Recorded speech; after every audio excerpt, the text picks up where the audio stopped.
अस्सलामुअलैकुम बच्चों, आज हम लोग पढ़ेंगे क्लास 2 का चैप्टर नंबर 2 उर्दू में।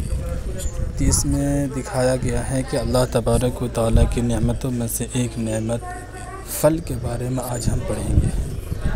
क्या पढ़ेंगे? फ़ल के बारे में। हमारे मुल्क पर अल्लाह की बड़ी रहमत है। हमारे मुल्क हिंदुस्तान में हर किस्म के फ़ल पैदा होते हैं। हर मौसम में नए नए फ़ल आते हैं जिन्हें हम मज़े से खाते हैं। आलू बुखारा, खरबूजा, लीची और केले गर्मी के मौसम में बिकते हैं। ये फ़ल गर्मी के मौसम में बिकते हैं। जामुन, लीची, खरबूजा, केला, ये सारे फ़ल जो बतलाया गया है ये गर्मी के मौसम में बिकते हैं। आम, जामुन और नाशपाती बरसात के मौसम में आते हैं। सेब, अमरूद और पपीता बरसात के साथ दूसरे मौसमों में भी मिलते हैं।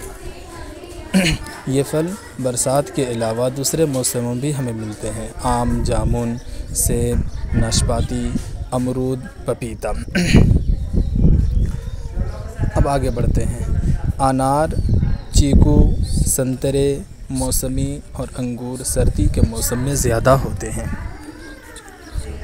अनार, चीकू, संतरे, मौसमी सर्दी के मौसम में ज़्यादा होते हैं और अनार और केले हर मौसम में हासिल होते हैं। अनार और केले हर मौसम में हमें मिलते हैं। हर मौसम में हमें ये फल आराम से मिल जाता है। ये सिर्फ़ सर्दी के मौसम में मिलते हैं। अल्लाह ने अपने बंदों पर कितने एहसान किए हैं। हमें हर वक्त अल्लाह का शुक्र अदा करते रहना चाहिए। तो मेरे प्यारे बच्चों, ये अल्लाह की एक नेमत फ़ल के बारे में हम पढ़ रहे थे कि अल्लाह तबारक व तआला ने हर मौसम में हमारे मुल्क में नए नए फ़ल अता करते हैं जिसे हम खाकर अपना सेहत बनाते हैं।